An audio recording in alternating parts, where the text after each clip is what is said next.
बांग्लादेश के सरेंडर से बौखलाए पाकिस्तानी दिग्गज अफरीदी, अख्तर और अकरम ने भारत पर लगाए संगीन आरोप।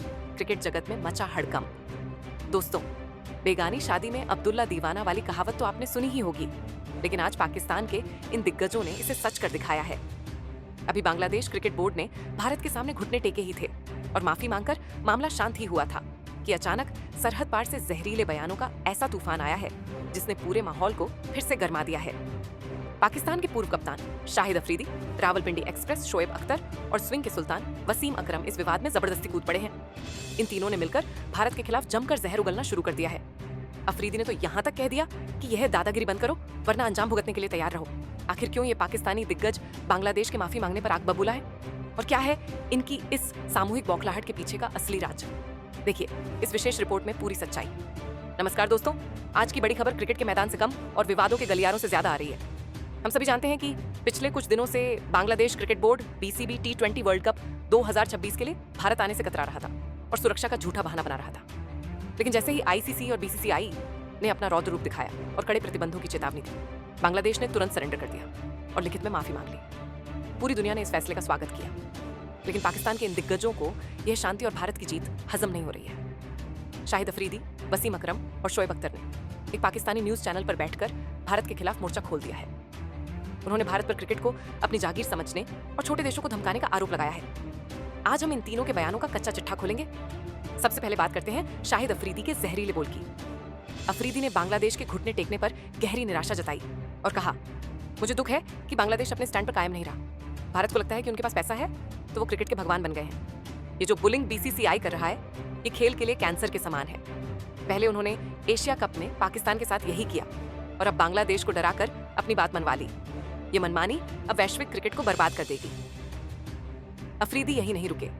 उन्होंने ICC को इंडियन क्रिकेट काउंसिल करार देते हुए कहा कि ICC की अपनी कोई रीढ़ की हड्डी नहीं है, वह सिर्फ वही करता है जो भारत चाहता है।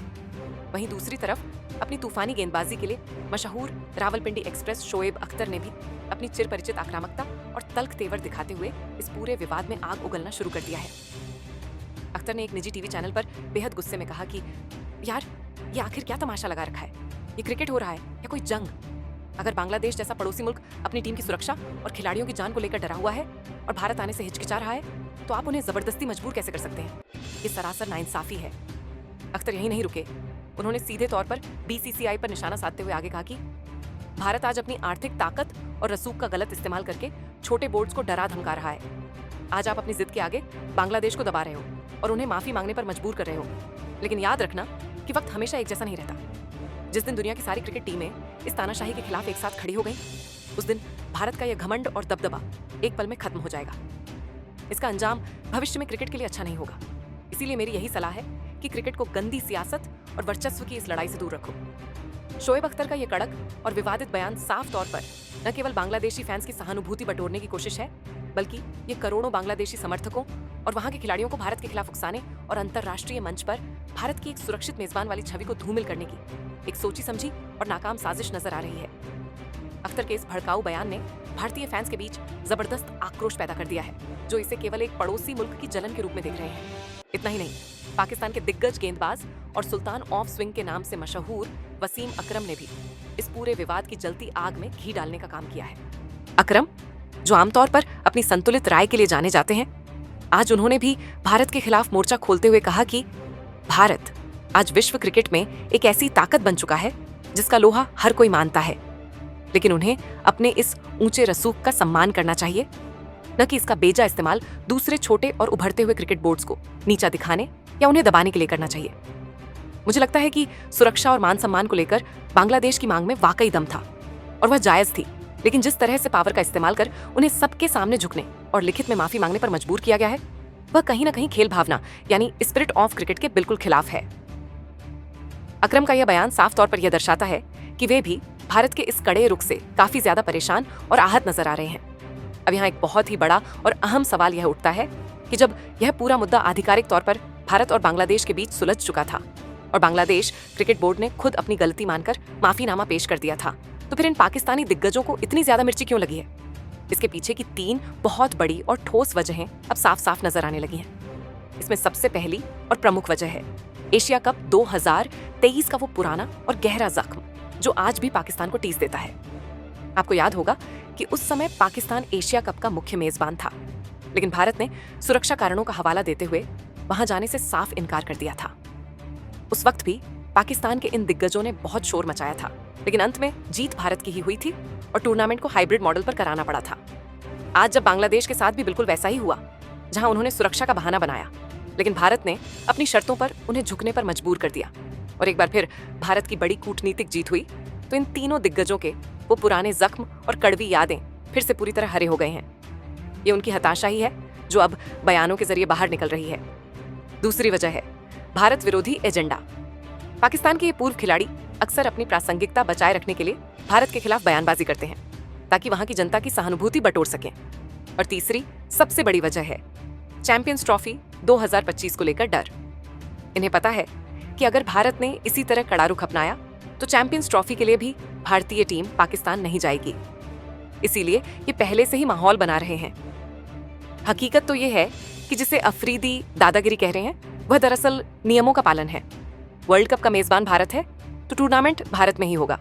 आईसीसी रेवेन्यू का 80% हिस्सा भारत से आता है, इसीलिए भारत की बात का वजन होना स्वाभाविक है। दोस्तों, अफरीदी और अख्तर के इन बयानों के बाद भारतीय फैंस ने सोशल मीडिया पर उनकी जमकर क्लास लगा दी है। ट्विटर पर शट अप अफरीदी और इंडिया रूल्स क्रिकेट जैसे हैशटैग ट्रेंड कर रहे हैं। फैंस कह रहे हैं कि अफरीदी भाई, अपनी टीम को संभालो, जो अमेरिका और आयरलैंड जैसी टीमों से हार रही है, हमारी चिंता छोड़ दो। एक अन्य यूजर ने लिखा, बांग्लादेश ने तो अपनी गलती मान ली, अब तुम क्यों बेगानी शादी में नाच रहे हो? भारत जानता है कि हाथी चले बाजार, कुत्ते भौंके हजार। बांग्लादेश अब भारत आ रहा है और इन दिग्गजों के बयानों से कुछ भी नहीं बदलने वाला। नतीजा ये है कि पाकिस्तान के ये खिलाड़ी अपनी हताशा निकाल रहे हैं, क्योंकि वे जानते हैं कि बिना भारत के विश्व क्रिकेट की अर्थव्यवस्था एक दिन भी नहीं चल सकती। दोस्तों, शाहिद अफरीदी और इन पाकिस्तानी दिग्गजों की इस सामूहिक धमकी पर आपकी क्या राय है? क्या भारत वाकई दादागिरी कर रहा है? क्या यह भारत का हक और पावर है? क्या आपको लगता है कि अफरीदी को दूसरे देशों के मामलों में टांग अड़ाने की आदत छोड़ देनी चाहिए? कमेंट बॉक्स में इंडिया रूल्स क्रिकेट लिखकर अपनी बेबाक राय जरूर दें। वीडियो को लाइक करें ताकि नफरत फैलाने वालों को करारा जवाब मिले, और क्रिकेट की हर बड़ी खबर के लिए चैनल को सब्सक्राइब करना न भूलें। जय हिंद। रोहित शर्मा ने बांग्लादेश की इस जिद पर क्या कहा है और उन्होंने सुरक्षा चिंताओं को लेकर कौन सी कड़वी सच्चाई सामने रखी है, बताएंगे आज हम आपको इस वीडियो में। इसीलिए आप इस वीडियो को अंत तक जरूर देखिएगा। और अगर आप भी रोहित शर्मा के इस बेबाक अंदाज के फैन हैं तो वीडियो को एक लाइक जरूर कर लीजिएगा। बांग्लादेश क्रिकेट बोर्ड बीसीबी ने आईसीसी को औपचारिक पत्र लिखकर यह मांग की है कि 2026 टी20 वर्ल्ड कप में उनके सभी मैचों को भारत से बाहर, जैसे कि श्रीलंका या किसी अन्य देश में स्थानांतरित कर दिया जाए।